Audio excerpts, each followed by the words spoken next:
Okay, Donna? Thank you, thank you. You're Yvonne to the rescue. It's okay. Teamwork.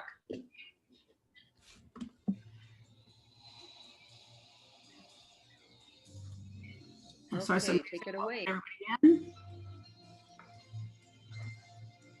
Did you let everybody in already? It's automatic. They can come in. They don't need permission. Oh, they don't need permission. Okay, awesome. No, so you'll have people coming on. Hello, Miss Elsie. Everybody. Hi, everybody. Hello, hi, how are you? Awesome. Good.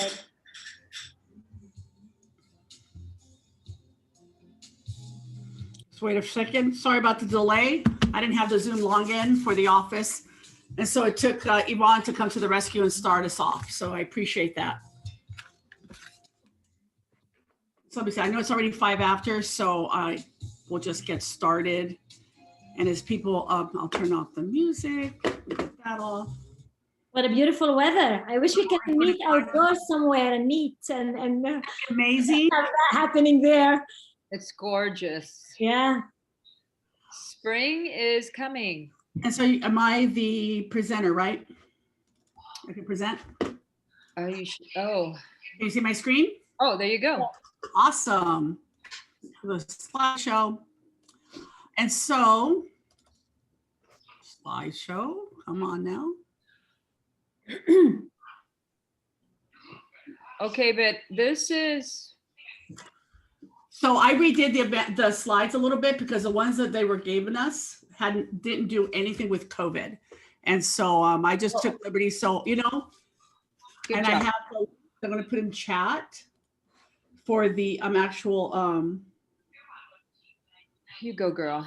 for the book, if you're interested on getting the one for this class, it's online at KW, which I just had the link. It's on KW Connect. I'll get it again. And then we'll just add it every once in a while as people join. So if you really want the book on prospecting, there it is. And then we'll go back to sharing. We can download it from that. From that link, yeah. Yeah. And so we're going to go into, oh my God. Donna, you got to teach me how to do all this. I know. So I was fumbling yesterday a bit. I changed it up a little bit, and hopefully we're going to have a great speaker that's going to show you a couple things, going to join us at about 1:30. And it's all good stuff. And so I just kind of changed it because it wasn't addressing COVID and the market that we're in right now. So I took this slide, I added, and hopefully you forgive me if I'm not covering it exactly. It's okay. Okay, but hopefully you like it and hopefully you get more out of it. I was in some great classes today, so hopefully I'll be able to share that information with everybody as well. So, you know, we're in prospecting class. So if you're not here for prospecting, then you might want to get off. And so I think what's going to help is, where's everybody in their career? How many years have you been in? I know Elsie, we work together. Mm-hmm. Hi, Patty. You've been doing this for a while, right? I'm about 21 months. Okay. You're still counting the months. Like a baby. I know. Art, what about you? It's been a month, year and a half. Okay. And then we got Kim. I know you're on, you must be busy. And Monica, if you want to tell me, you could just say it without going to video if you'd like. It's about full time for 2 years. Okay. Okay. So good. That kind of gives me an idea of where we need to be. And so we'll be talking about prospecting and how to connect prospecting to your lead gen. I don't know if you're familiar with this. I'm from corporate marketing, so I've seen the sales funnel more than I've ever wanted to. They talk about prospect and marketing, capturing that lead, that contact, put it into your funnel. And that's your sales funnel, the middle part here.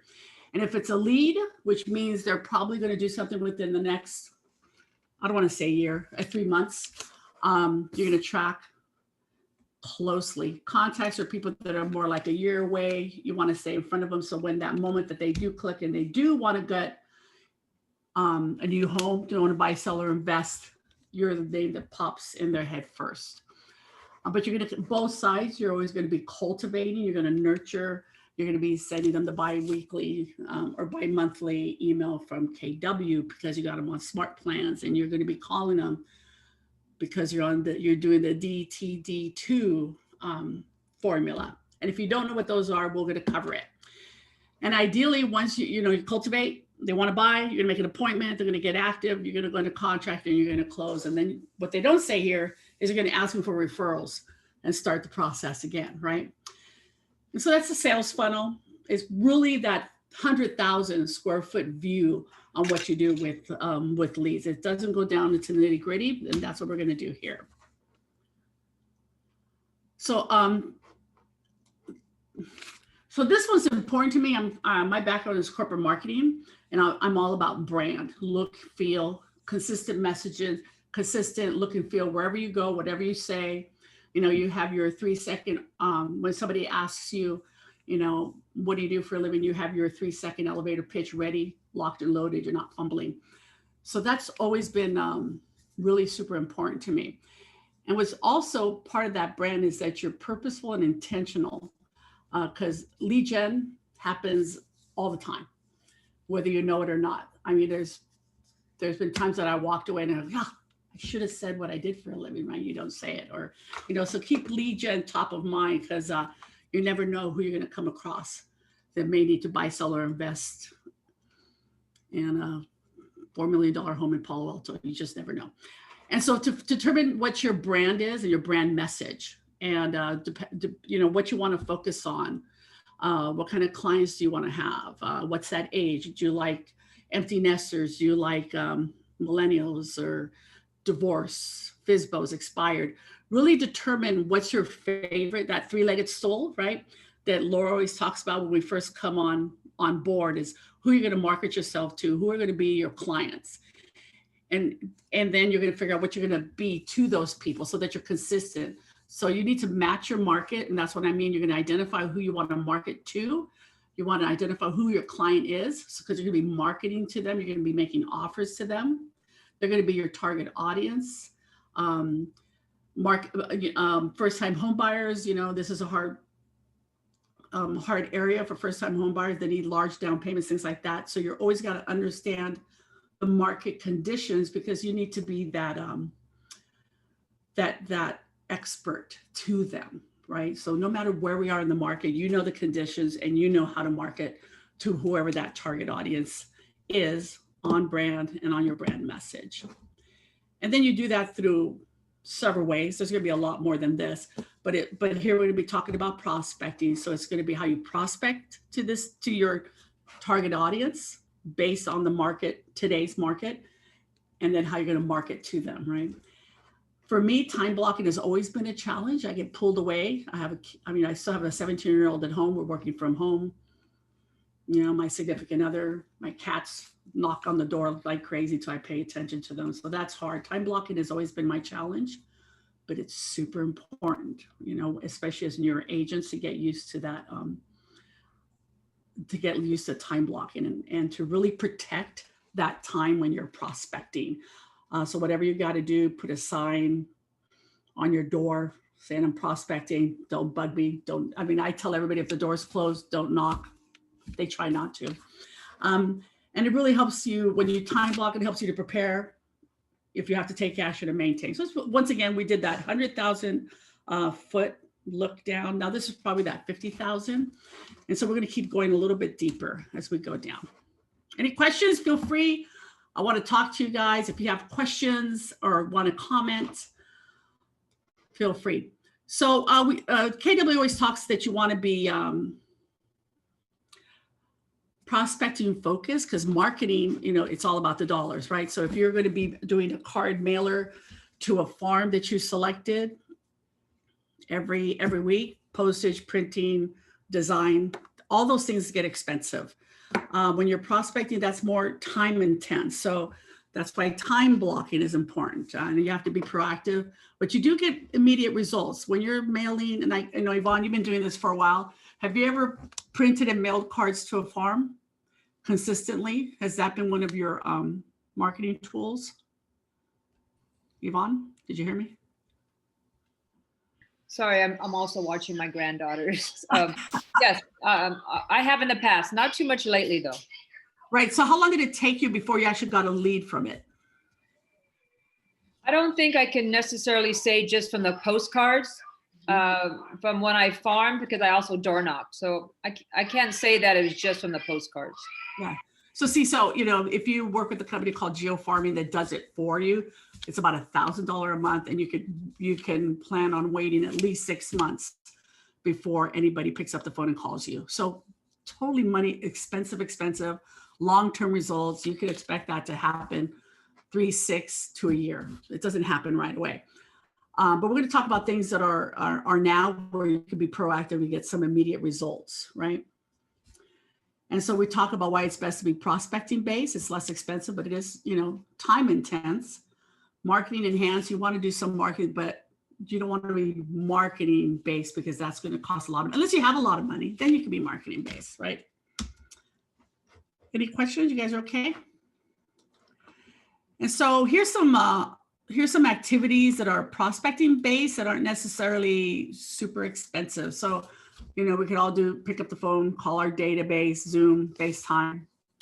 You can market to FSBOs, expireds, divorce, empty nesters. And I'm going to show you, we're going to talk about that. Circle prospecting is difficult to do it in person. So that's, you know, we can prospect, but that's probably going to cost you a little bit of money because you're going to have to do a mailing. We can't even drop things on people's porches yet. So I left it here as part of the presentation, but I think the circle prospecting will cost you a little bit of money. Depends on how big that circle is, right? Is it 1,000 names or 100 names?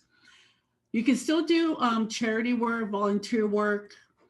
I added local government. I don't know where a lot of you live. I live in San Jose, and I love seniors. So I like those empty nesters, helping them downsize, maybe move into an active senior home, whatever the case may be. So as part of that, because I know I like them so much, I'm a commissioner for the city of San Jose. I'm a vice chair for the Seniors Commission.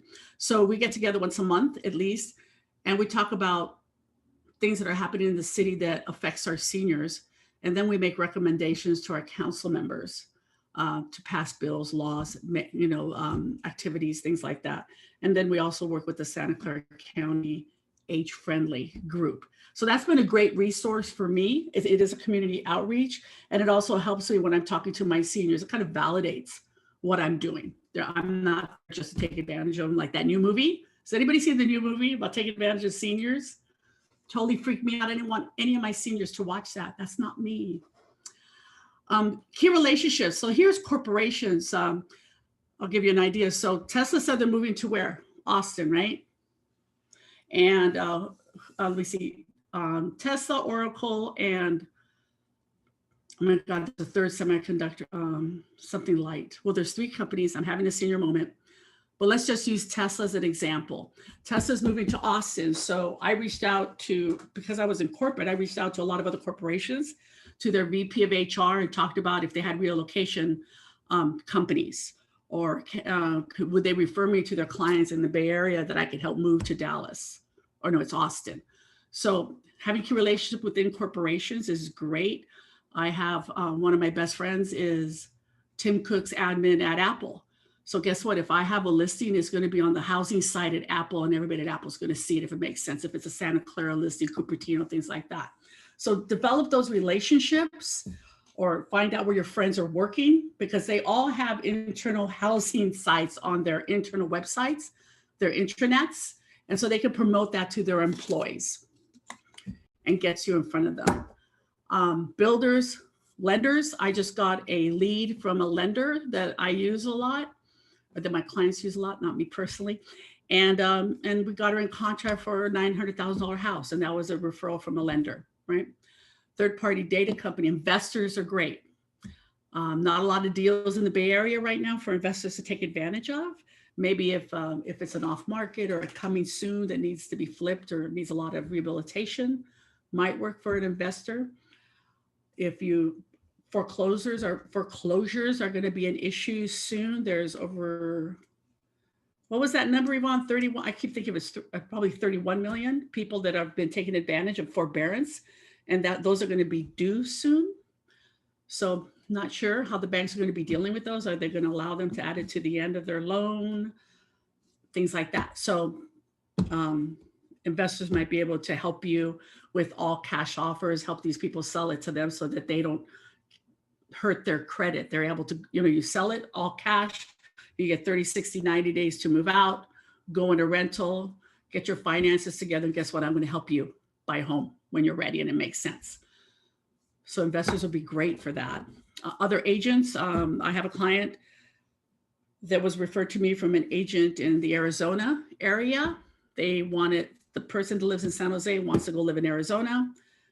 He called me. I'm helping the woman there. I've already moved her to Arizona and I'm selling her home and got it in contract. And that was like a 950 deal, right? Didn't even expect that one. And then I also liked orphan clients. And I put this here because I'm mad at myself. So when I first started in real estate, I had quit my corporate job and I didn't know what I was going to do. And I'm crying in the car because I hated the job and I quit and I couldn't do it anymore. And I'm like, oh my God, what am I going to do?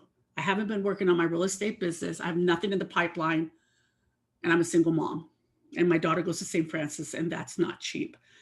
And as I'm driving away, my girlfriend from high school from 35, 40 years ago asked me, Donna, are you still doing real estate? I'm like, yeah, actually I am. Hey, I have a house that I want to flip. If you can buy it, I'll let you sell it. And that house, I bought it for $1 million. It sold for 1.9. But guess what? I didn't stay in contact with the family that bought that house right off of Malone on Lavoie in Willow Glen. Beautiful house. And they got relocated. They bought it for the 1,875. They sold it for $5,000 more within a year. Had I stayed in contact with that orphan client, I would have gotten that deal because they didn't even use the person that helped them buy it. I was the seller. The buyer agent wasn't involved. It was too new. Valerie mine because I was so upset because I did not stick to them. That could have been a $2 million deal just because I lost, just because I didn't stay in contact with that. So orphan clients is a great resource to prospect. Teaching and speaking opportunities like this one. I have been on podcasts as well.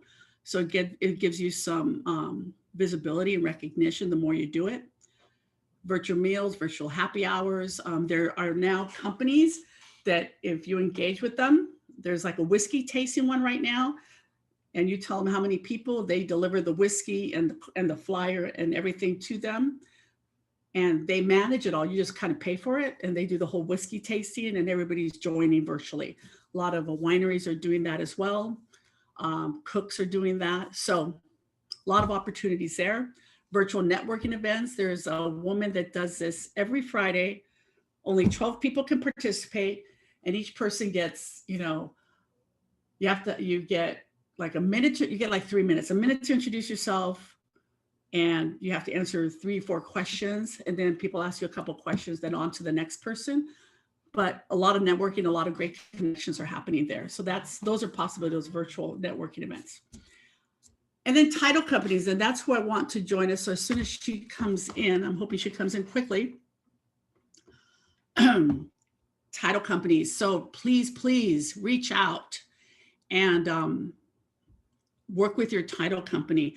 So I recently sold a house on Wooded Hills in Almaden Valley. And it was a title company I hadn't used before. She reached out, she was referred to me and she was, I can help you. And I, how are you going to help me? I'm going to show you everybody in that area that has either filed for divorce, has died, empty nesters, yada, yada. And she just happened to point out somebody that had passed away down the street from the house that I sold. And I started marketing to that person. And it's been, so we're late February. I sold that house early January and I had been marketing and they called me to go meet with them and I got the deal. And that was because of the title company, because I would not have known that person had passed away specifically and, send them letters saying, life happens if I'm here to help you. So if you haven't reached out to a title company, do it. It's great. And they also have the opportunity, the software to get phone numbers and emails for a really small price. And so you're just not getting names. You're actually getting phone numbers and email. And she was going to demo it when she came on. So I'm hoping that she comes on. I told her 1:30, so we'll see. So prospecting, anything else anybody wants to add? Okay, we'll keep going. And if I'm talking too fast, just raise your hand and tell me. I know I get excited. So we're going to go a little deeper with prospecting methods. This is the typical slide. I cross off door knocking, can't door knock. We talked about the agent to agent referrals. So KW has a great system for that through Command, where you can connect with agents everywhere. And and I did that because Tesla's moving to Austin. Guess what? I connected with a bunch of Austin people. I've connected with a bunch of Phoenix, Arizona people, Idaho. A lot of Californians are going to Idaho. So anytime I read in the news and I know that whatever company is changing their headquarters location, I'm trying to connect with those agents, because a lot of times they go and check out the area first and make contact there before they come back and make a decision on selling their home here. So, so get those contacts going. Of course, social media, and we talked about farming and the way the title company can help you. I added that. Okay. I was never you door knocked, huh, Yvonne? I didn't like door knocking. Never did. I love door knocking. It was fun. Okay, we're gonna go with you to see how you made it fun. So the agent referrals, we already know how to do that, right? We have it in through KW, but don't stop there. And before, when we had open houses, I'd collect with cards. I would thank them for coming to my open house, and I would connect with them on Facebook, LinkedIn, and I kept a database, added them to Command. So anytime I have a new listing or I have a buyer, I reach out to those people that already know me. It makes it a little bit easier than just blind. Another way with agent to agent referrals, when I get a new listing, I call agents that have been doing business in that specific area over the last 30, 60 days. And I call them and let them know that I have a listing and if you have any extra buyers. So, and then just start building rapport with them. But the agent to agent is a great resource. Both ways, right? I'm glad that I get to, sometimes I'm happy to give it to somebody else and get my 25% because I'm busy. But it's also nice to get, just pay the 25%. And it's great to help somebody. So those are good. And, we talked about how it's really easy through Command. So, and if you don't know that or know how to do this, we have an in-house IT expert, and that's Kevin Pham. And he is more than willing to show you how to do this if you don't already know how. And you can also, when you refer a person to another agent, that can also be done through Command, which is great. You don't have to do a referral form when it's another KW agent. And I just learned how to do that on my most recent listing. So Command's getting better by the day. And then virtual open houses. I think you've had a lot of success with these, right, Yvonne? I keep picking on you because I know what you've been doing. So Okay. Sorry. I'm in a lot of meetings with Yvonne. You know what? The thing is, it allowed us to continue to do at least what we can do. And yes, I did. I can't say that we got a lot of, and I mentioned this in yesterday's class. It's not that I got a lot of business from that particular virtual open house that I did, but when you post it on your Facebook, your followers can see that you're out there, you're working. Oh, really? We can do sales during this COVID time. Yes. Yeah, an active agent is great. So showing that you're an active agent, that you're out there and you're doing it is amazing, because they realize that you can do it. It might be a little bit different, but we're still doing virtual open houses. And there could be different ways where you capture, if people want to sign up for a specific time. You haven't done that one, right? Yours was more general. Right. And what I was just going to say, Rob and AJ from the Campbell office gave a class on it. Hopefully that was recorded. Did anybody hear from the Campbell office that might know if that was recorded? They usually are. We'll check, and then we can share that with everybody. Yeah, I think they did. Yeah, just not too long ago. They have their version 2 already. Yeah, and they do it via Zoom. Zoom is great. SteamYard is wonderful too, but Zoom is easier for me. And the virtual open houses too, you can use it as, you can set it up as an event that people register for certain time slots as well, so that you have more on a one-on-one versus one-to-many, so they can ask questions and you can go to certain rooms if they like. So depends on your style, and creating an event and a registration site allows you to collect information. But nowadays, most people have agents already, but you never know. With an invite that you promote through social media might work. Adding contacts to command and follow up. You know, it's all about follow up and consistency and stay up on top of mind. So you've got to be adding your contacts. You got to tag them correctly.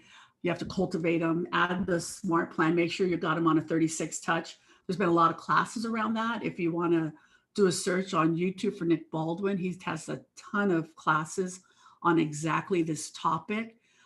And he even has the holiday texting plan, which is an additional touch that you could have with your database.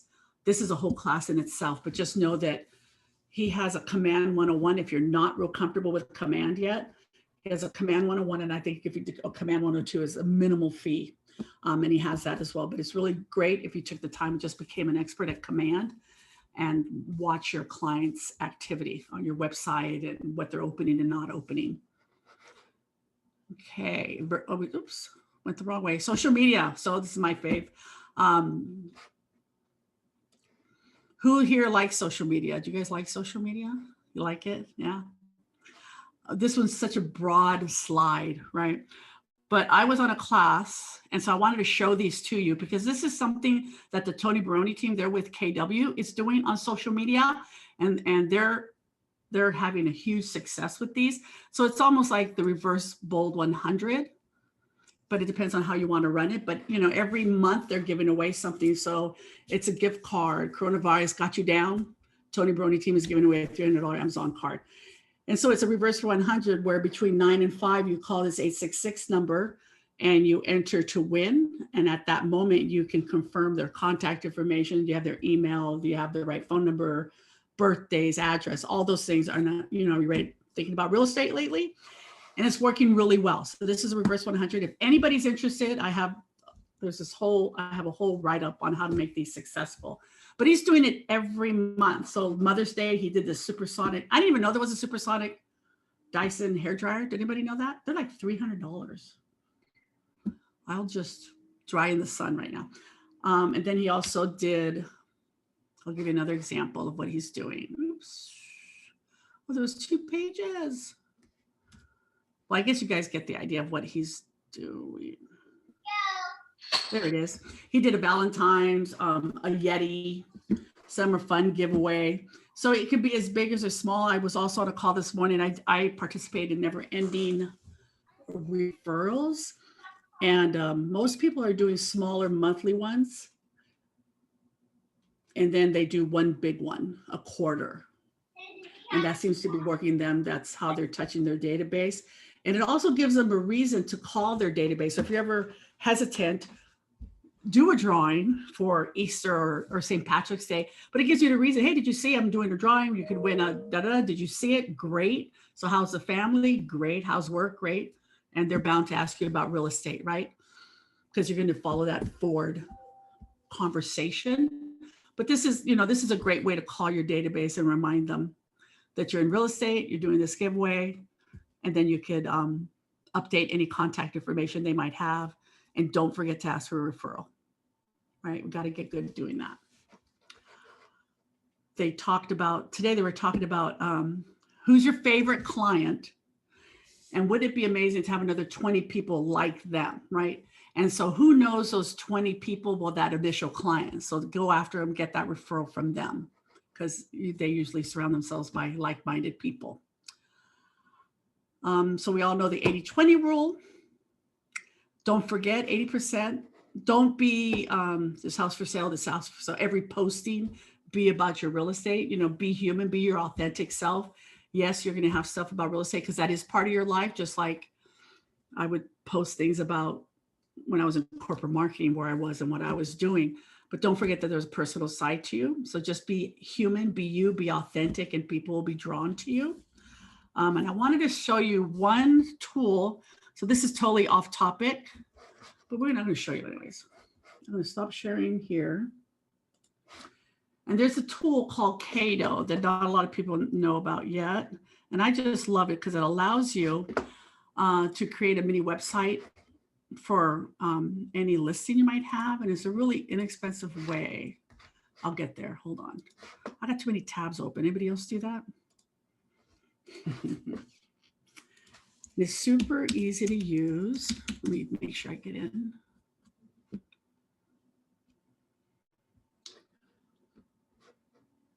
Okay, I'll just share my screen.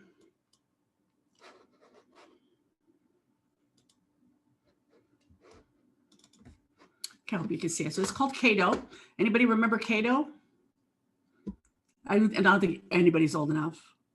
It was like Batman series. Remember the green guy? Oh yeah, that was His name is Cato. the Green Hornet.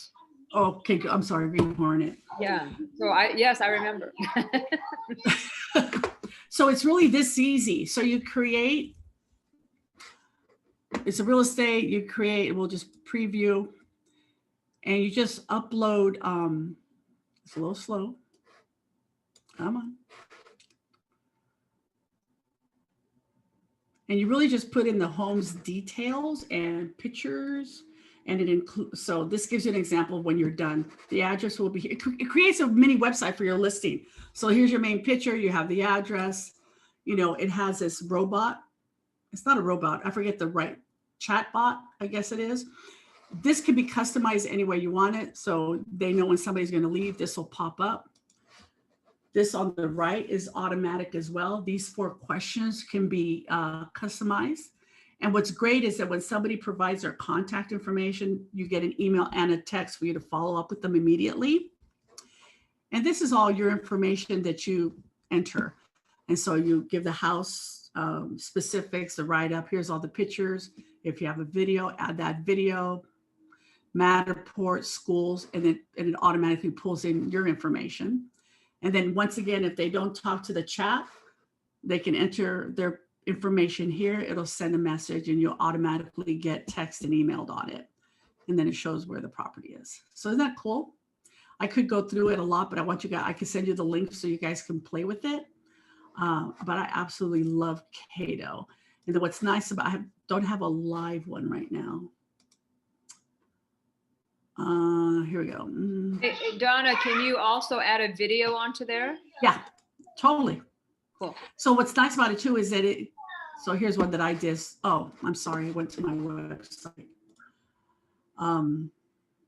Yeah, I don't want to go through the whole process because I don't want to take too much of everybody's time because I know we started a little bit late, but you can go to this URL and you can see an instant demo and it'll teach you all about it. If I log in, it's taking me to my gallery. Oh, I'm sorry. So it'll tell you views 90, 96, 315. This is when I was playing, but it gives you stats on what's going on. And then you can easily share it on your social media channels. And if you want to duplicate it and create another file, you do it. And a lot of the information is just automated. So it's a great, great way to promote your listings and have a website and have a way to capture people's information so that they can contact you. So just a little tool there. Wanted to show you. It's not something that you see all the time. So, and Donna, what's the price on that? it's like $7 a month. Okay. Yeah. If you're interested, let me know because I know the guy who owns it and I'll make sure he gives you the deal. So Donna, I have a question about this. Yeah.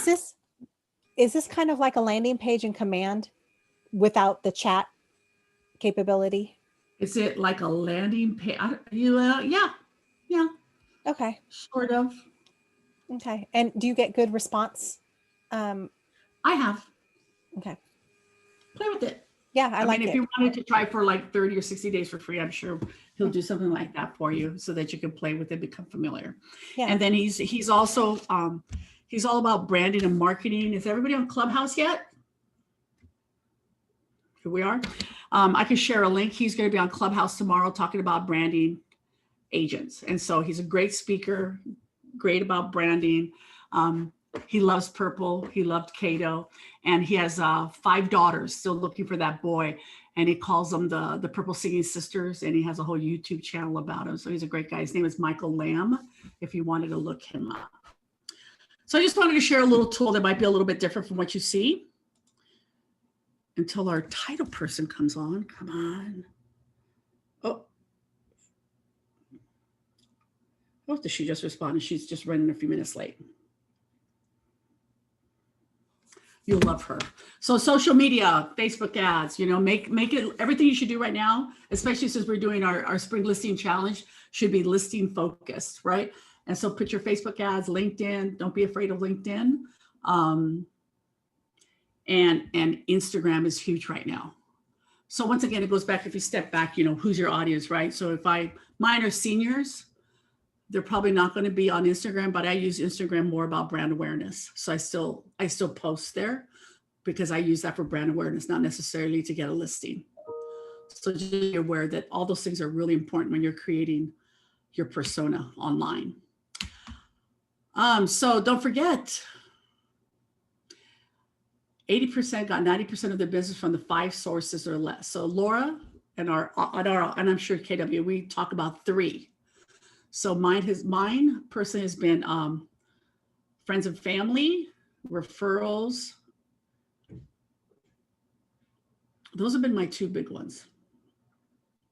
Referrals, and I have gotten them from my social media. So probably social media is going to be my 3rd. And so just really identifying who you want to target and just be consistent. And, you know, I'm like the big idea person, you know, I want to conquer the world. And I have to work on staying focused and staying consistent. I'm like, if anybody ever saw the movie Up, anybody saw Up? Anybody remember? If you have kids, you've seen that. Well, I'm like the dog. I squirrel all the time. So you know, it's like I could be talking to you and I'm up, and then I'm off that way, right? Because that's the shiny object.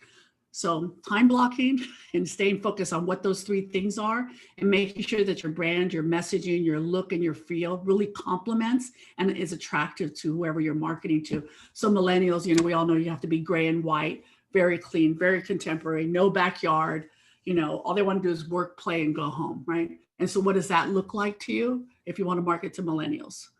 And then make sure that that's how you market yourself. You're not going to have, you know, images with older people. You're going to have, it's hard because we have COVID now, right? Eating out outdoors with masks on or something, you know, even the images you use have to be something that's attractive to those people when you're prospecting. So when we talk about focusing on those 3 things, right, you have to list all the things that you want to do. Then you want to prioritize. Then you're going to figure what's the best 3 to 5 things I can do to get that buyer, or to get that seller. So, you know, we calls to your friends and family, agent referrals. You could do a newsletter, FISBOs. You know, you have virtual open houses or social media. Use Cato. Video is huge. Don't forget about video ever. Video is huge. People love video. And people visiting your website, getting website registrations, virtual client events. You can still do those. Don't be scared of them. Like I already talked about whiskey tasting. It could be wine tasting. It could be vision board online. I've seen a lot of those happening right now. It could be a charitable event. You could do something, you know, if charity is your thing, you could promote that they could drop whatever it is off on your porch, right? And that you're going to take it and donate it to. Depends on your audience and what they resonate to. That's what you need to do. That's the client event. Minor drinkers, whiskey event for me, right? If it's a bunch of moms, maybe they like doing the vision board. So just really understand who your client is or potential client. Once again, I said video and farm with the title company. And I hope she tells you when she's on. And then you got to prioritize. So, okay, out of this, what do I want to focus on? I love social media. So social media, I like calling people, newsletters, once again. And then you move over, okay, what are you going to focus on? So for me, I'm really developing a really focused listing social media plan. And everything is going to be about getting a listing and calling my sphere, because most of my business, I've been in real estate 5 years now, and it still comes from family, friends, and their referrals. So I know that I need to be in more contact with them, and that's going to be my focus. And I'm going to be doing a lot more video. So because we can't do face-to-face right now, we can't have those networking events or client events, but I can do a video, and I can personalize it, and I can send it out, right? So it could be something as simple as, you know, you get off the phone with a prospective client and you send them a quick video saying how much thank you so much for those 5 minutes. You know, what I hear you saying is ABC. Once again, thank you very much. But it's a video of you talking that you record and you send. So something as simple as that can really make a difference, because you're taking that extra 5 minutes to really follow up with them, and follow up with the handwritten notes. People love handwritten notes. You'll see that. Virtual open houses. I guess I need to listen to that Campbell class that Yvonne mentioned. And then the farm with your title company. I'm telling you that when she comes on, you're going to love her and what her system can do and can provide for you. And please feel free, if you have questions, talk it up. And developing your plan. Is it okay? I have an out of topic question. Please. I'm working with a buyer, but they were referred to me. And before that, they were, I think they searching the property online. So when they see they're interested in a certain property, they would just hit a button. And then there were some kind of other realtor will contact them. And then the problem is, like, out of 5 property, when the realtor responds back, probably 3 of them it's already sold. So they don't get to see what they wanted to see. So I asked them, so are you pre-approval? They are not. So then I suggest them, you know, you gotta get pre-approval, because nowadays the market is this hot and you gotta prepare. So it's like you wanna go shopping, but you didn't bring your money. No one is gonna sell you anything. But they seems to be still very hesitate to do that pre-approval. And so I don't know, in this kind of situation, what would you guys do, and what is your suggestion will be? And also they requested to tour 2 houses. And after I explained to that, they still wanted to tour the houses. So out of courtesy, I say, okay, let's do this. But because I never met them and I wanted to meet them in person, and that's an opportunity for me. So I went. And then after they see that, their purpose to view the property is not to buy, just to kind of experience what they like, what they don't like. So like, say, you know, a lot of townhouses now is a 3-story, and they figure out they really don't like, you know, like park the car at the first level, and then you're gonna go up many stairs. I think our guest is coming. Can I say something about it?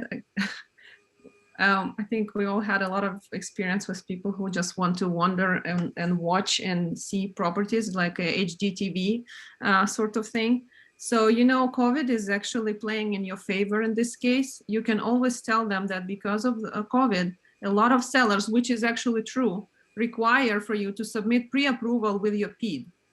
And they will not be able even to see 90% of the houses because they're not pre-approved, because sellers won't only allow people who are serious buyers in their homes. They don't want people just touring around because of the situation. So next time you can just tell them, and also a lot of people are afraid of getting pre-approved. You can ask them, what are you worried about? A lot of times they're afraid that their credit score will be affected. And you can tell them that their credit score will only be affected, 5 points. It's not significant. And then they have the pre-approval good for 3 months. So even if they don't buy now, they have that pre-approval still, good for another several months. So just to save your time and energy touring homes for fun, you can always use COVID as an excuse and tell them that they have to show that they are serious, because sellers just don't want to let people in homes that are not serious. Mm-hmm. Okay, thank you. Yeah, and it's really having that a really good like the buyer's presentation, the buyer's checklist, really understanding where they are in the process. I mean, and a lot of people, let's say they have been pre-approved for, let's say $1 million, but and they want to bid on houses that are $1 million. We all know they're not going to get it, right? And so they have to change their mindset around, you know, their purchase price. They have to look at houses that are going to be 850, right? If they have $1 million budget, because that's what it's going to go up to. And so all those things, you know, you don't, and plus, you know, your time is money. Or do you want to go out and spend a Saturday with somebody that's, you know, you don't know them, they're not even friends or family, and you're not going to get business. And some people just don't have the temperament for the business today. Like, I'm approved at $1 million. Why can't I get a house? I don't want to look at houses for 800. Well, you know, show them what list price, show them what the sale price was, and you know, Yeah. I put in an offer for a house that had 32 offers in Hollister. That's what's happening. Yeah. Yeah. So. And I think one of their worry is they're currently living in an apartment and the leasing is up until July, probably like mid of July. And they are afraid if they started now, what if they get lucky to find their dream home, and then at the same time, they're gonna pay the mortgage and also the rental at the same time. That's what I think that's one of the concerns. So they don't want to start early, but then, you know, the other day I showed them 3 months before and then 3 months after, exactly the same floor plan on the same street. The prices jumped 100,000 already. So if you're talking about saving maybe a few $1,000s on your rental, this is what you're gonna lose. Yeah, just having those you know, conversations with them, right? Yeah. And you got to maintain yourself as the expert in this, right? You should be telling them they're not going to run you. Yeah, exactly. Yeah. Anybody else have any comments? So that's a great question. Thank you. So she should be joining any second now. I don't know. Do you have to let anybody in, Yvonne? Or do they just come in? No, Okay. it's open access. Okay. So I don't know. So she's going to come in any second now. Did I help you guys at all? Is there any questions about what we've learned so far? Can I ask something real quick? Please. Yeah, we mentioned so many ways to prospect and so many different outlets out there to be a part of, so we can get as much as possible of the media and the collection of clients. But what is the reasonable amount of reach out that is actually you can control, you know? Because when you are into way too many things, you stretch out yourself so thin that you don't know what to do first and who to reach out more than the other. Like, what is the number of outlets? So we have to understand what's you have three groups of people you want to go after, right? Okay. So for you, who are they? For me, who are they? Yeah. I have my social media actually. No, who are your customers? What's your client? Oh, she's here. Okay. Hey, Christy, thanks for joining us. I'm just going to answer a question real quick for Elsie. So Elsie, what you want to market to empty nesters, if I remember right? Yeah, empty nesters and actually new first-time buyers, new homes. I'm really interested in new homes. I keep seeing myself going into those. Okay, so you stop at 3, right? And so then you got to determine what are the most effective ways for an empty nester, first-time home buyer in new homes, right? Because those are really, really different age groups, personalities.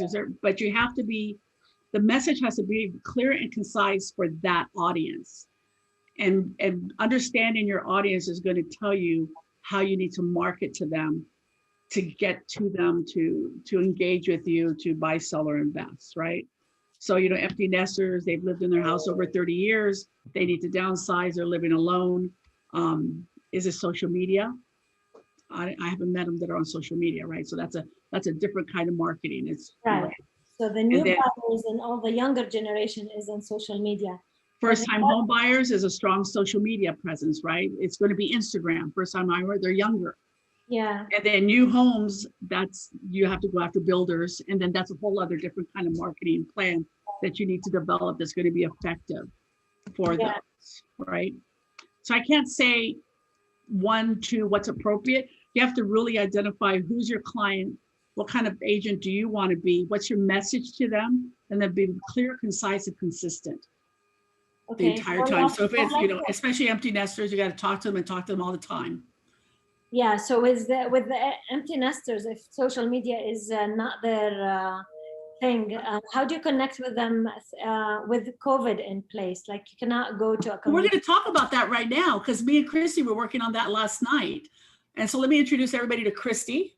Okay. Christy, I'm going to make you the presenter. Oh, that's going to have to be Yvonne. Can you make her the presenter? Okay, let's see. Participants, and then Can you try to present? Can you share your screen, Christy? Does it allow you to? And you're on mute, hon. me. You're on mute. There I am. There we go. Hi, everyone. Hi. Thanks for taking a few minutes with us. And, we talked about this just being an overview of your capabilities and offerings, right? Yeah. So why don't you just tell me a little bit about yourself really quick and the company and things like that? Yeah. So my name's Christy MREA. I've been with Old Republic Title for about 7 years. And I used to I live in San Jose, but I work in Fremont, my Fremont office. Now working at home, which I am loving. Don't have that commute anymore, but I did work out of the Los Gatos office for about 3 years.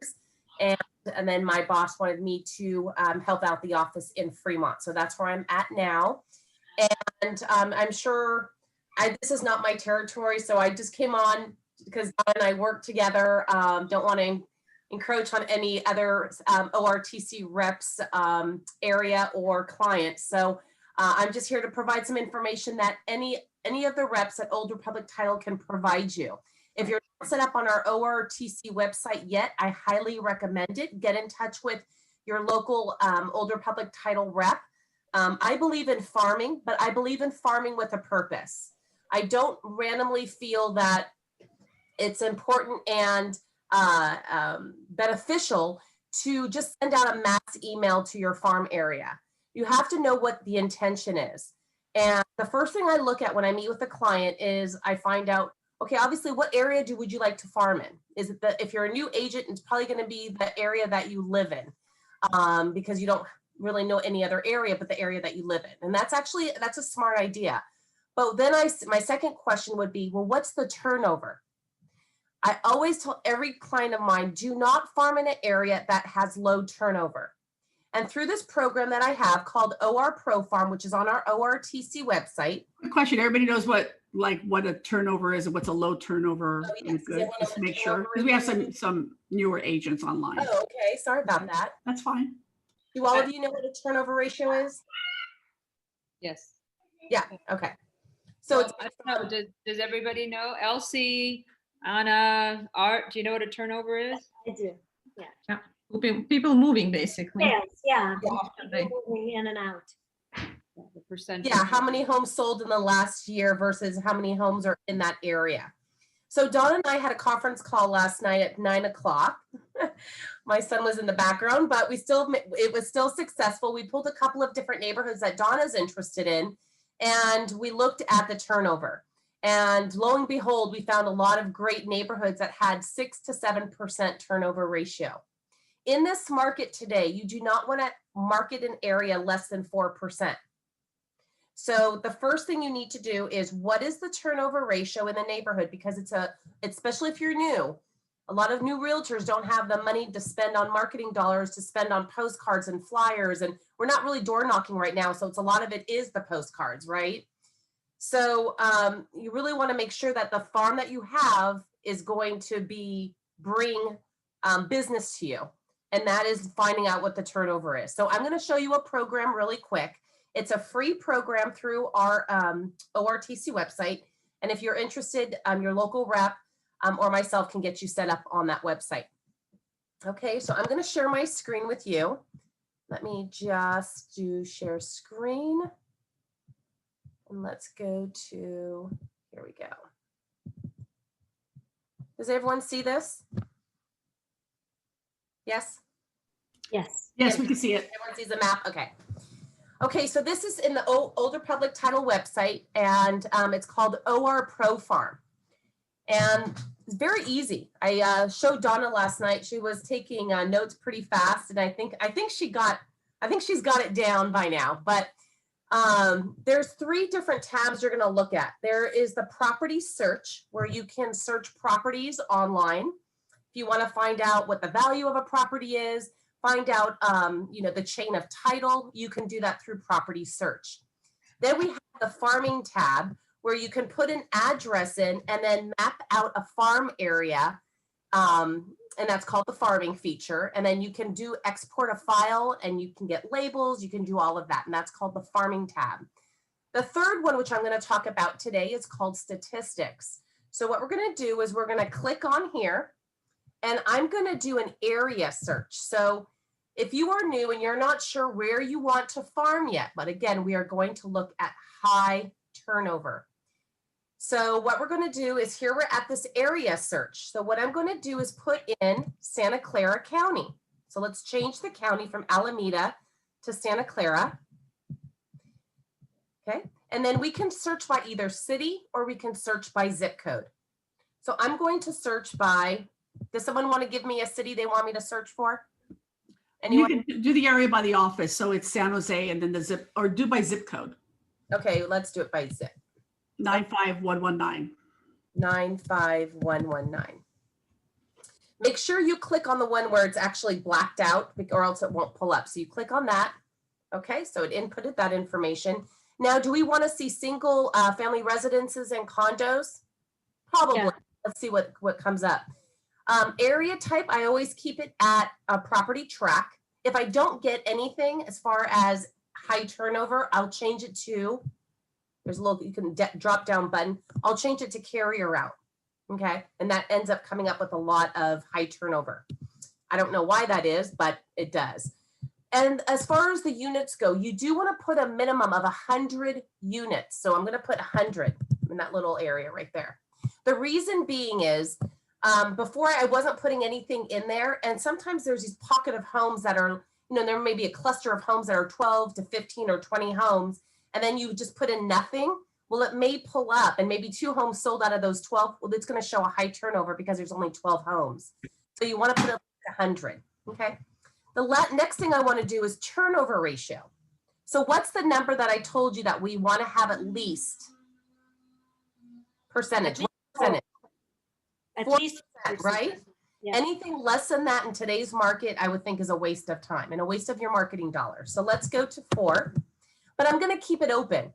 I'm not going to put 10%, 12. I'm just going to leave it blank. Then what we're going to do is I'm going to hit search, and let's see what comes up.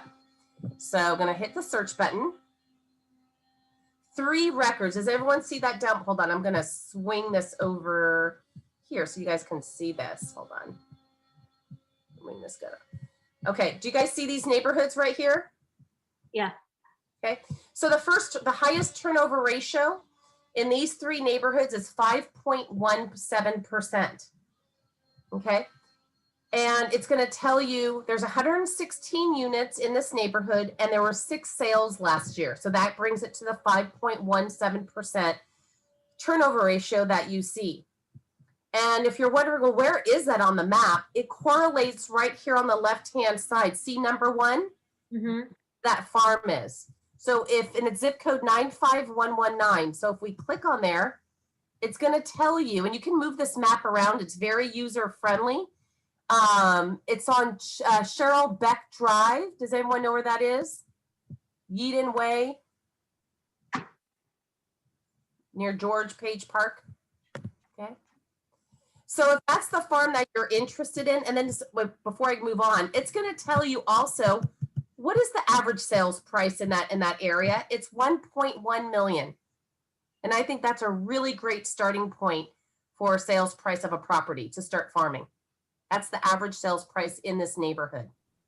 So, and just think about it too. It's also 116 units. So you're not marketing to 1,000 names to get those same, 5%, right? It's going to be really targeted. Right. And do I believe, I'm just going to scoot this over here, but do I believe 116 is enough to farm? No, I don't. You're probably going to need about 3 or 4 of those neighborhoods. But there are some, when you search in by zip code or by city, you'll maybe come up with 400 homes, 500 homes. But let's try to start small, because what you have to think about when you're farming is, can I afford postcards every month? Because what happens with a lot of new agents that I work with, they get discouraged, or I haven't gotten anything, or I just spent $300. You don't want to feel that way. And what a lot of realtors are doing right now, in addition to pulling up a farm through me, we also pull up phone numbers and email addresses. So 1 month you're going to send them a farm. The next month you're going to send them an email with something of value. You can actually purchase email addresses and phone numbers through the OR Pro Farm app. And another thing that you can also find, which Donna loves, she actually I think she just got a listing out of it, a $2.something million listing. What we did is we searched, after we pulled up a farm area, we can then dive deeper, and we can find people who have an affidavit of death filed, people who are getting divorced, notice of defaults. We can find out all this information that is called target marketing in a neighborhood. And that is so important. So you're not going to be an ambulance chaser when you pull up these leads. They're called leads. You're going to write a handwritten note, and you're going to say something like this. If I can be a resource for you, I help people through life-changing events. If I can be a resource for you, please let me know. A handwritten card with your business card, and that is it. And in these neighborhoods, there's not going to be that many divorces. There may be 4. There may be, well, Donna and I actually did a farm last night. There were 67, which was actually really sad. I think it's because of COVID, 67 deaths in the last 180 days in the farm area that she was farming. That's a lot. It's kind of sad, but those people obviously need some help. They either probably want to stay in the home, or they're going to want to move out of the property. Divorces, obviously those people do have to move. So, but it's how you say it, and you don't want to sound like an ambulance chaser. That is not my intent at all. So these are some of the things that we can find in the OR Pro Farm. So let's go to this first neighborhood search. So I'm going to click on this little wheel. Make sure when you do sign up for the ORTC website that you are using Chrome, okay? So we're going to click on the wheel, and I'm going to click on select. So once you click on select, I'm going to scroll down here. It tells you exactly what you pulled. That's the zip code, that's the track number. And now I'm going to click on get count. Now there's some other criteria that you can put in here, but for the sake of today's call, I know we don't have a lot of time. I'm just going to get the farm. But you can find empty nesters in here. We can find divorces, affidavits of death, like I mentioned, in this particular farm. So now I'm going to hit download the records. Now it's pulling up all the records in the background. Any questions so far? No? Cool stuff, right? Yeah, target farming is the key to your business. Market with intention. What is your purpose? Send information of value. That is key. Right now, Proposition 19 is coming up in April, effective April 1st. Does everyone know what Proposition 19 is? Yeah. Everyone does? Okay. So I have a lot of my realtors putting together farming pieces on Proposition 19 on why, and they're focusing on the empty nesters. Again, target marketing, not just sending it out randomly, but finding out those empty nesters who have lived in their property for about 30 years. And sorry, my seat's falling. Been in their home for 30 years, and they're sending out this Proposition 19 postcard that tells them why they should take their tax base and move somewhere else in California. You gotta market to who you're targeting, okay? It will resonate with them more. So, okay, so here you go. So the farm right here, these are all the people. Hold on, let me scoot it over. So these are all the people in that farm area. And let's see where my Excel file went. It should have had a little Excel file. I'm wondering where that went. Let me just click on this one right here. It should have been one neighborhood. I don't know why that is. Hold on one second. Something happened. Okay, I was downloading the records. You saw that, Donna. I was downloading the records and it. Yeah, you're right. It was downloading. No, that's not it. Hold on one second. Let's just do this again. Hold on one second. One moment. Okay, let's see here. It should have been 100 something. There's a 100 per page. Pardon? I think there's some kind of sign that's upper. Yeah, well, yeah, 100 per page. page. Okay, so maybe it's there, but it's just, I'm not seeing it. Okay, so what you're gonna do is you have all different options on exporting the file. So everything you see over to the left here is everything that's on the first page. So if you wanna know, okay, that number one, where is that house? You can look on the map over here and it tells you exactly where it is.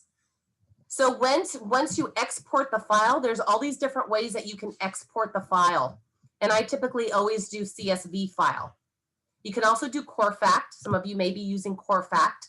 You can download it that way. So you just kind of find out how you want to see the farm. So if you click on CSV, that's typically what I do. Okay, let's see. Oh, here. So in the left-hand corner, I'm going to click on there. A lot of my clients send me their farms because I'm really crazy about cleaning up my files. I like everything nice and neat. I like it in mail format and I like it in Excel. And I don't like to see a lot of stuff like this longitude, latitude. I don't like to see that because I think that's unimportant. I would take those out. I love Excel, so I like to manipulate data. That's what I love to do. So like the owner's information would probably be at the front for me. So it pulls up a farm for you. So then you save the farm and then you can actually send it out to your printing company to send out whatever you want to send out. Now, I will tell you that with Donna's success in getting this new listing, what we had done is we actually went into edit search. Let's see, let's edit the search here. And then what I'm going to do now is I'm going to go to Premier Data. Just think Premier Data meaning additional leads. And then right here, it says type of leads. I'm going to click on, if there's any, there may not be, but I want to see any affidavits of death that are in this neighborhood. And what are you going to do? Write a handwritten note to those people. And I typically, it says data filing. So I'm going to do X amount of months. So I'm going to go back, let's go back, I say 3 months, okay? And then what I'm going to do, scroll down, and I'm going to click on get count. Now, sometimes there's nothing because it's such a small farm, there may not be anything. So there's 0 properties. Typically, like Donna and I did last night, we found 65 affidavits of death, but we had a larger farm area. But I just wanted to show you a sample of when you do a farm, dive a little deeper and find out, save the farm, but then also do an edit search and then find the empty nesters and then find all the other people such as the affidavits of death and the divorces and the notice of defaults. And then send out something that is something of value. Could you try divorce just to show them one more time? Oh, okay. Yeah, and sometimes with these smaller searches, because there's only 131, sometimes we won't come up with anything, but they are there. And Donna can attest to it because she saw it for her own eyes in Palo Alto. Yeah, 0 properties. And it even has foreclosures in there as well, pre-foreclosures, right? Liens. Yeah. It's got, here, I'll show you what it's got. All these different, all these different options. Bankruptcies, evictions, lease by owner, for sale by owner. That's another great one. Liens, list pendants, REOs, and notice of defaults. And unfortunately, we're probably going to see a little bit more of notice of defaults happening this year because a lot of people who have lost their jobs still don't have a job, depending on what industry they're in. And those people are having a harder time making those home payments. But I would definitely right now, like what is important is focusing on the empty nesters. if you want to find, if you want to market, the Proposition 19 is find people who are empty nesters. And a title company can offer you that directly. You don't have to go through this program to get those empty nesters.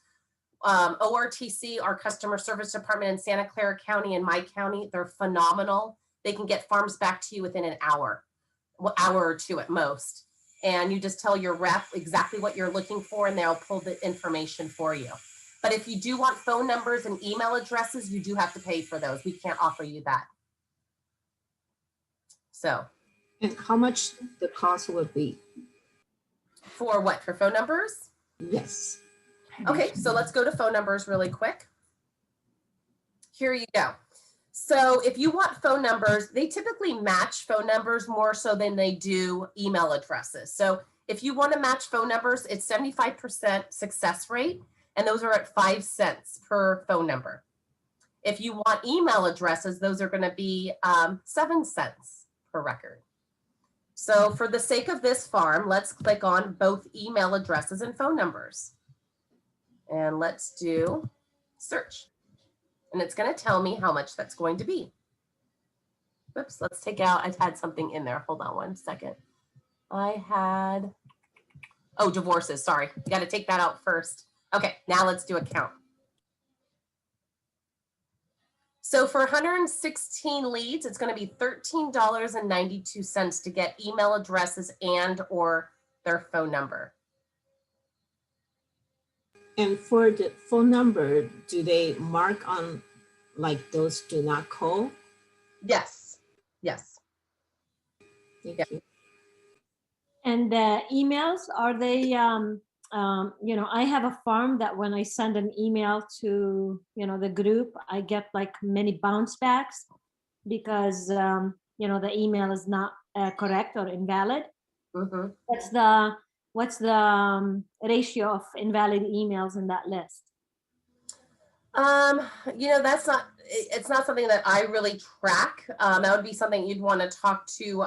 This is through Tech, this company, and our program, every title company has, they call it something different. Ours is OR Pro Farm. And, you know, I'll call and find out for you. I can call and give that information to Donna, and I'll actually call this afternoon for you and see if they have an answer for me on that. But I don't have those statistics right now, but I can ask for you. It's not a problem.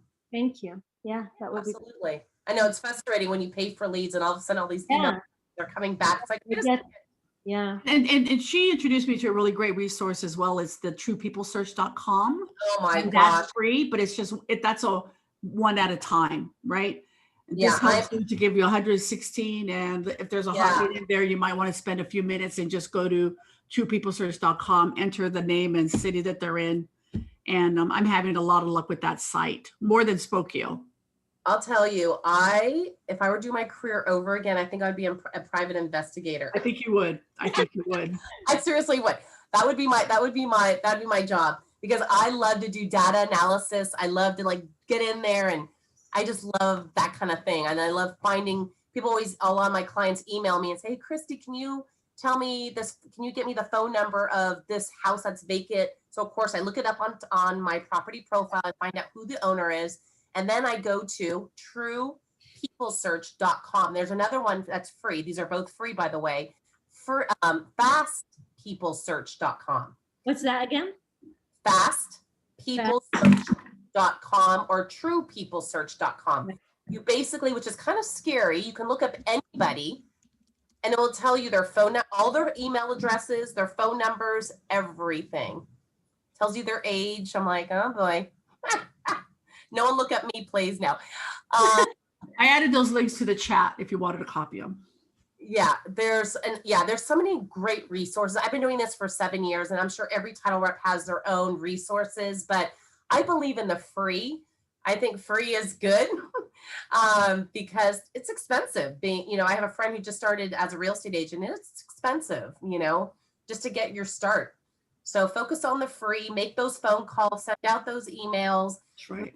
Market with like a lender on some of your marketing, so you guys can split the cost, or even market, maybe put a plumber or electrician or someone else on your marketing piece, and maybe you know, they can split the cost with you on those postcards because you are helping them market them as well. That's right. So just find out who would you market with? Maybe it's a home stager, who knows? But there are ways to save on marketing costs. So Thank you so much, Chris. That's amazing stuff. Anybody else have any other questions for Chrissy? I know she had limited time. Are we good? No more questions. You guys are easy. yeah, so if you guys want to, I had way more questions last night, didn't I? She's, Yeah, she's exactly. too good. She covered so much She more did. than we can ask. I am a fast talker, and you guys are probably like, "What is she talking about?" This is recorded. This is recorded this time, Chrissy. You guys can go back. Yeah. Or just go to your local title rep at ORTC. I'm in Fremont. You know, Donna was referred to me by someone, so I'm able to help her out. So I'm very happy about that. But, you know, sales reps get very territorial, so I'm not stepping on anyone's shoes. But reach out to your ORTC rep. We have amazing tools that can definitely help you out in your business. We have OR Touch. You can put it right on your phone. You can take a picture of a house from your phone and a property profile will pull up. I mean, our tools, every title company has their tools. Chicago Title has their tools. We all kind of do the same, but it's really the knowledge of your title person and really helping you out in your business and making that difference, because I believe that you have to build a relationship with your client, add value to their business. And if they think you've added value to their business, they'll send you an escrow. So that's got to show the value. Value is important. If you guys have any other questions, let me know. I can share my information with Donna if you want to know who your rep is in your territory, and I'd be happy to help you in any way that I can. Thank you so much. I appreciate that you took, time out. I know you're busy, so thank you very much. No worries. Sorry about all the noise in the background. We're getting today. Okay. So loud. Okay, thank you. You got a great mentor. Donna's awesome. Thank you so much for your time today. I gave her business, so Yeah, right. All right, guys. See you later. Thank you. Wishing you much success. Bye-bye. Thanks. Okay. So I went back and it's great stuff, right? Yeah, that's wonderful. I lost you guys. There you are. I'll share my screen. Yeah, and she's amazing. And like she said, she'll refer you to the agent that's close by to help you. Okay. So we talked, so lastly, it's really the contact, 10 contacts added. If you could work with Christy or whoever your title company is to get you a farm, great way to add contacts. And if you could get the phone numbers and emails, of course, that's even better. You need to be reaching out every day, talk to your database, talk to them. They're waiting for your call. The handwritten notes, like she said, if it's somebody that had a death or a divorce, something like that, the hand notes, but the hand notes are, it's invaluable. Nobody gets those anymore. Elsie, I know you do a lot of that, right? And people are appreciating it, right?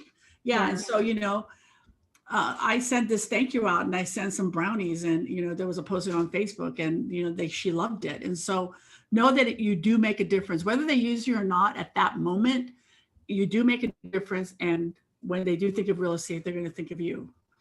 And go out and preview homes. 10 homes is probably a lot nowadays with COVID because of the limited house. It's hard to see houses right now. But if you can, go out, preview houses and really become an expert in the area that you want to work in. So if it's your home or another area, or it's a type of home or a type of area that you want to work in, but go out there and become an expert in that area.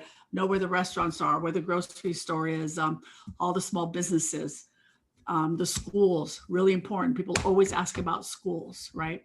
And so have all that information so that it's easy for you to respond when you're approached with a question. And let me see, I think scripts, we all know, I know I don't like practicing, but scripts are important. It helps you not only lead generate, but if you listen and not just say the script, but you really got to listen so you could understand what the motivation is. Is it the, relocation of the husband? He works for Tesla and he has to go to Austin. The kids left, or I'm having a baby. Understand what's their motivation to move up or move down or purchase that first home. Or if there are any objections, a lot of them right now, yeah, I can sell my house, but where am I going to go? You can't buy a house in this area, right? Working with the lender, understanding what a bridge loan, make that offering. Or talk about how you're a great negotiator. And if you go into a contract, we can close escrow and negotiate 60 days free rent back. You know, there's options out there. You just have to be a good negotiator and understand, and then be able to communicate those to your clients. And make sure that you're closing the deal. Don't be shy to ask for the business. And as we all know, not only does Keller Williams, but our real estate industry has, as a whole, uses a lot of acronyms, and our clients and our customers don't necessarily understand our acronyms, right? So don't, like, always forget what an SPQ is, a seller's property questionnaire, right? I'm not going to talk to my client and ask, hey, did you fill out the SPQ? They don't know what the SPQ is. Tell them the name of the form. You know, don't talk in code, and talk in a way that they'll understand. And that will build confidence, not only you, but it's going to build confidence in your clients, because they're going to feel that you're an expert in the field, and they're going to feel confident speaking with you. And that's why scripts are important. You're not stuttering. You're not looking for an answer. You're not Googling an answer. Don't forget about the do not call list. I'm glad somebody brought that up, right? That's so important. I think the first fine is $40,000. So it's not something to mess around with. And if you need information about the do not call list, talk to Lauren. She has that information for you. And like I think I said this earlier, you know, Command, Connect, tons of YouTube videos. You can go on Connect, and there's videos, training videos all day, all the time. And so if you want to learn it, there's going to be a video out there for you. In San Jose, we have Kevin Pham, who's also an IT expert. So if you need help with Command or anything that's technology based, you can reach out to Kevin if you can't find exactly what you need on YouTube or in Connect. Command is getting better every day, so just know that. So sometimes you might have a problem yesterday, and today may be fixed, because they're moving fast on that. And then really after this class, if you can sit down and figure out what you're marketing, who you want to market to. So Elsie, we talked about, you know, you like the empty nesters, first-time home buyers, and new homes, right? And then really determine how you're going to market that, and what are the pieces that you need, and develop a marketing plan around that, right? And so that you can start executing. And maybe your first step is reaching out to your title company and getting a listing of the empty nesters in the area that you want to work in, right? And getting that information. And if it's a first home, you know, it's a different plan compared to reaching out to builders. But that, and then identifying how you're going to market to them, look and feel, colors, all those things, right? And video, don't forget about video, do video. I want to do a video today. So any questions? I know we went through a lot of information. We were talking fast. It's already 2:30. I can't believe nobody's hung up yet, because you're not sick of me. So thank you for staying, but please ask questions. Art, anything? You look like you have a question. Yes. Yeah, you did. Good. That was a good, you know. I saw it. You saw that, right? Okay. I wanted to ask a question, not just to Donna, but to even everybody here. Because I came across with this question from a couple of buyers. They asked me,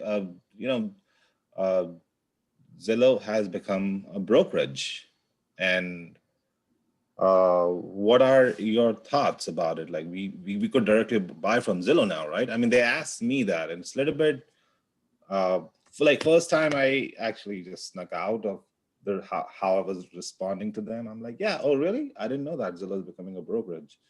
So I didn't really dive into that, but few of the buyers, they have asked me this question, and I'm not sure. Like, I mean, I want to have a mature marketing response, like something which will also add my value while I'm having conversation with them.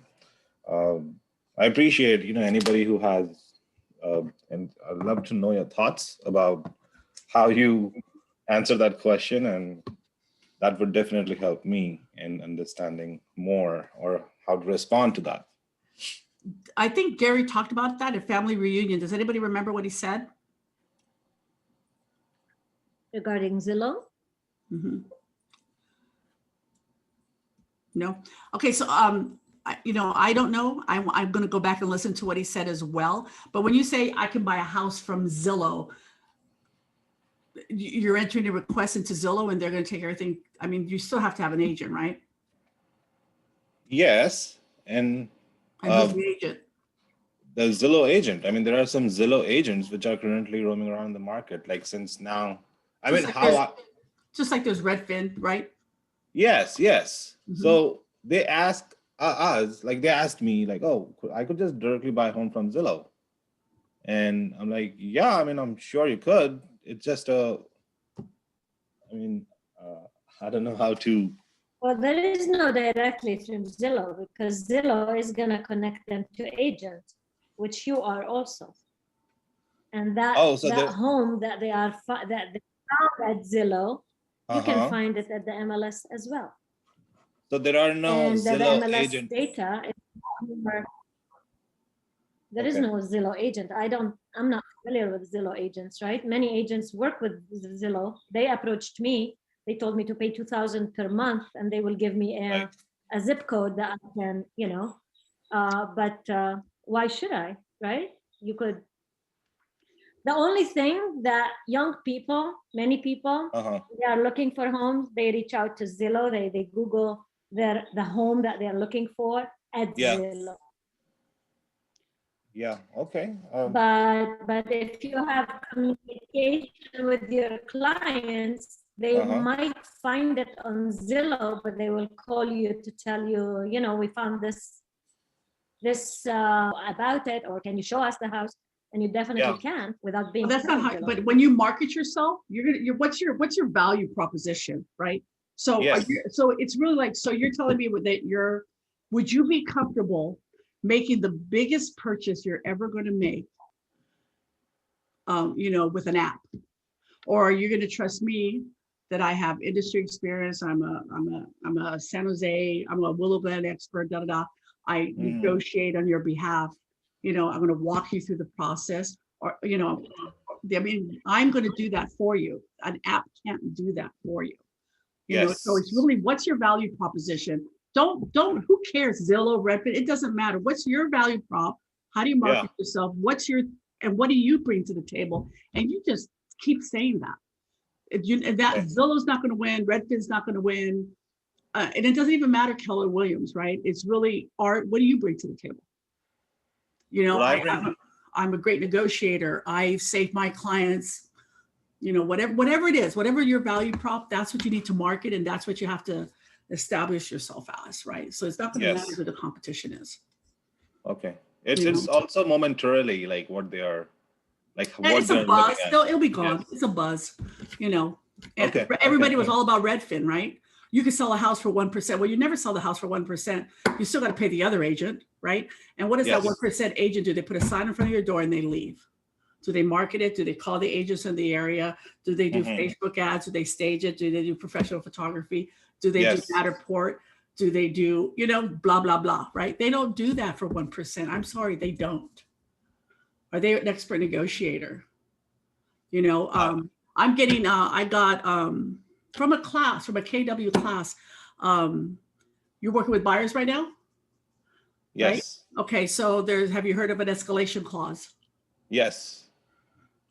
It's a escalation, or actually I got confused with escalation and exclusion clause. No, it's an escalation. I've heard about it. I have heard about it. I just don't remember right now. It's like my client is willing to pay if you show me eradicated contract, my client will beat that by $15,000 up to whatever price. So it doesn't matter what offer you get, I'm still willing to give you $10,000 more with, like, I don't know, no appraisal and no buyer inspection.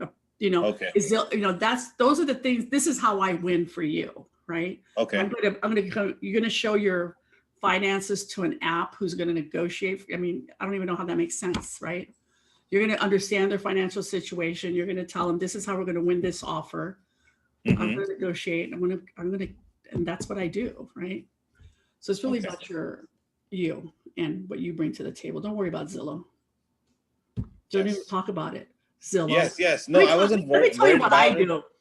I wasn't really I wasn't worried. I just weirded out. I'm like, Wait, why they're Be confident.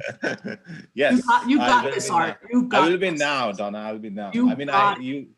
yes, I will be now. Mhm. There are just few questions, I think which I think many of these questions have the same answer. We just answer it differently. I bet there's a script now since Family Reunion on how to answer that question professionally. And I bet Yes. it's something around that, right? Because I mean, this is the biggest purchase they're making, and it doesn't even make sense to me. But Yes, Zillow is not brokerage, right? They are just an app that they put, ads for homes. They're becoming a brokerage. They are becoming a on the brokerage. verge of becoming a brokerage, I think, or They they are. might have become a brokerage, something like that. Yeah. Like a Redfin, right? Yeah, it's similar. It will become Redfin. Yeah. I mean, it's like how you're going to beat EXP. It's going to be the same thing, right? It doesn't matter who you're going up against. You're going up. It's person to person. What do you bring to the table that the other people are not bringing, right? For me, I always talk about, I have 30 years of corporate marketing experience. I know marketing, and so that's my value prop. No one can beat me on Facebook ads and marketing and doing that. I have a huge network of industry professionals, agents, and clients ready to buy. I have a database of 8,000 names. I have my social media, my digital footprint is over 10,000 names. Does Zillow have that? I don't know. Do you market yourself with email or text? How do you on a usual day? I'm sorry? On a usual day, I mean, generally, how you make these touches, text and email. Well, so automatically it's a 36 touch through command. Yes. I recommend everybody upload it, and please start using command. It's the easiest way to make sure you're in front of your clients, even if you don't call them. They're getting 36 something from you, right? And then in addition to that, I develop a marketing plan, right? And then I add that, and then I'm following the DTD2. So I'm calling the letters and texting. Yes. And then I also do the holiday texts. Everyone gets that. And I tell it's funny. It's not even my number, and they all respond like it's me and say thank you and send me gifts and stuff like that. So it's working. So it's really that consistency. Consistency. Yeah. Whatever it is about you are, what's your thing? What are you really super good at with buyers? With buyers, I am super good at definitely showing and then understanding showing the home tour, and during the home tour I talk to them what do you guys think about the property, and then analyze their needs, channelize it, try to understand it more, what they're looking for. Of course, the contracting, the negotiation part starts later, but yeah, so I start with that. Yeah, so you can say I save you time because I become like an expert in what you're looking for in a home. So when I present you with the home, it's because it meets at least 8 out of 10 boxes for you. So I don't want to waste your time. So I know you work all day, you have family, you have commitments, right? So when I present you 3-5 homes to go tour, it's because I already have an intimate understanding of what you want and like in your next home. And so I'm that matchmaker for you. What do you suggest if few buyers are not responsive? I mean, we send the text to them. We saw we toured a few homes with them together, and then they still haven't bought the house. They're still pre-approved, but they haven't responded. So of course we are making that. Did they sign the buyer agreement with you? No, I mean, no agreements. I mean, this is just me. I don't I have not, make them anything signed, but they are also if we find the house, then only we'll see. Otherwise, we're just waiting for the new construction and avoid all these offer biddings and wars, and we'll just go into the new construction that. Well, I guess it goes back to what Laura always says. How are you guaranteed a check? Is to get a listing. You're going to get paid with a listing. Buyers come, buyers go. They walk into somebody else and they buy with them and they don't buy with you. You're going to be guaranteed a check with a listing. So why don't you shift your focus a little bit? Yeah, you want to make those clients happy, but focus on getting your next listings. And I say with an S. Get your listings, because you're going to be guaranteed a check with that. You're never guaranteed with the buyer. Yes, They farming. ghost you, and that's that, right? I have to farm now. So Yeah. So, you know, farm I mean, I for, will you know, farm make your focus, everything right now is getting a listings. And then, you know, buyers is, you know, is going to be 40% of your business, where 60 should be listings, and focus on Okay. that, on your marketing efforts, right? And then you don't have to worry Yes. about Zillow or Redfin or whatever, you know. And then Elsie, I think it helped you, huh? Figure out how to market to those groups. Did that help you with title and stuff?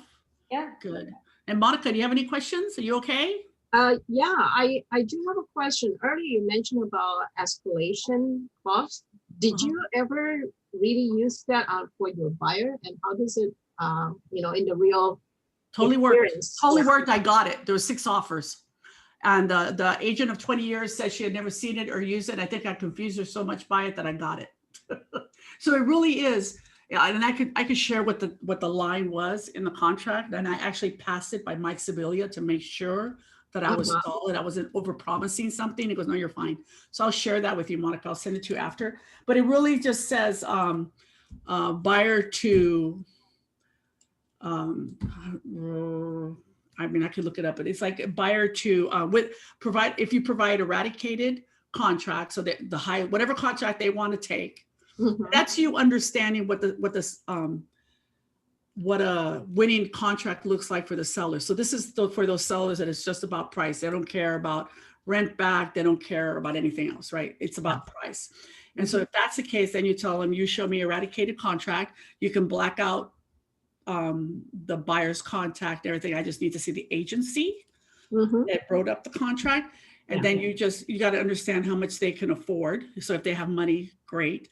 And then you say, my client will beat your top offer by $10,000, $15,000, up to, if they don't have a top, great. But if they do, up to $1 million, right? So if they come in at, I don't know, 975, you know, they'll go up to $1 million. They'll increase it by 25,000 up to $1 million. So you kind of cap it, right? Yeah. Yeah. So that way, and I won it, and it was 6 offers on it. It was a single family home in Hollister. I'm actually going to close on March 8th on that one. And it was really, I just got frustrated with, I had put 2 other offers in because she did not have all the money in the world to do. So we just started, we went for, so I go, you know, we cannot go for your $700,000 house in Hollister because you're going to lose every single time, right? So we just looked at a lower price point so that we had room to do the escalation clause. So we set up to, I don't know, 670 or something like that. And she beat it, but she got it for 643. Yeah. So, and that was better for her instead of going in at 670. Not know, you know what I mean? That would have been a huge difference between what their top offer was and us. You know, she was like, do 670. I don't care. I want this place so bad. I'm like, no. And so we did the escalation, and it worked. And then we waived appraisal. So that did it for them. But the escalation clause totally worked. And we have to in this market right now, right? With 30 offers, 25 offers. You know, that's happening all the time right now. Somebody that I mentor, he wants to buy a house in, I think it was Hayward, had 12 offers. And there was a 1-bedroom, 1-bath condo. Elsie, what happened to you in Oakland? Elsie's trying to buy a house too. There was this apartment, which they asked, their asking price was $799. So we thought, oh, this is a nice, apartment. We have looked for so many, and we are experienced already that too many offers go through to the in the market. So we offered $840 actually. We were between $850 and $840. We decided to go with $840. And then I call and he tells me, oh, we got an offer way above 1 million. Wow. 799,000 apartment. It was the penthouse. It was the top level. But still, it wasn't worth more than $1 million. It needed some work inside too. But people are paying it, right? So it's understanding your buyer and their financial. I'm sorry. Is it possible in one property.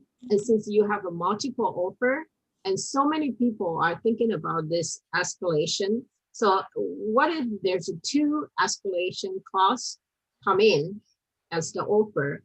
How do you think the buyers, the seller side will be handled? Buyer still has to pick which one they're going to accept, right? It's still up to the buyer. They don't, even if you have an escalation clause, they can tell you no. Maybe they don't think you have enough money in the bank. Maybe they, maybe the other one has a 21-day close. You have a 45-day close. There's other terms. That's just one of the terms that you can win on, right? So I went in for the one in Hollister, was no appraisal, no buyer inspections, and the escalation clause. So I threw everything. We just held on to the loan, and the loan went through. Okay, thank God. So that was close. Yes, yeah. So it's still up to the buyer who they want to sell to. Okay. But the 21-day close is a big win. Okay. People, yeah, they like that. And so, any other questions? Art's going to go out and get 5 listings today, right? I mean, I would love to take it. I won't say no to it. You're going to do it. You're going to do it. There would be a risk with the escalation clause, though, right? I mean, let's say if there's no appraisal contingency and excuse me, and you put escalation clause in the contract. The bank's appraiser comes and says like, oh, this house is not even worth. Depends on how much you're putting down. So when you put, like she's putting $125,000 down, the appraisal didn't matter. They're putting so much down, it doesn't matter. So check with the lender, make sure it's okay, right? Okay. Because she's putting so much down, her loan amount is, for something, right? Or whatever it is. They didn't care. They didn't care about the appraisal. You could waive it. They still need it, but it doesn't matter what it comes in at. Okay. Thank you. Thank you. Yeah, definitely check with your lender though, just to make sure. Any other questions? You guys are easy. No tough ones. Okay, so Monica, anybody else want that? I could share that clause with Art. You want to see it too? Yes, I would love to see it too. Okay, please. I'll send it to you and then TSAI. I did study that in school. I kind of I think stopped paying attention to it somehow. I don't know why. In real estate school? Yes. They didn't teach that in the real estate school. They did not. No, I went to West Valley and Lance Shoemaker, he was real, he was our professor. He was very good. He worked with the county and with, a whole bunch of, so he explained me in detail this clause and I don't know. You just brought that to my attention after a long time. Oh, there you go. So when you work with buyers, that's another way you're going to beat Zillow because you know how to negotiate now to get them in contract, right? Yes. Because you don't see it a lot. I've never seen it in any listing that I've no one's ever provided that to me. So it's definitely a tool that you can use when it's right. In order to introduce escalation clause, we have a clause in the car form. We have to pass it through Mike. No, that was just me just making sure. That's all. So the one that I told you Mike saw, he blessed, it's a good clause. Okay. I just wanted you to know that it wasn't just Donna making up shit in the background, right? Mike blessed it. Okay. Anything else? That's it. Good? For me. No. Okay, I'm trying to give you guys 10 minutes back to your lives. Thank you. It was so good seeing it. It was nice talking and not just being alone in my home office all day. So thank you. Thank you. Thank you, Donna. Feel free to reach out if you have any questions, okay? Thanks, guys. Thank you. Bye now. Bye.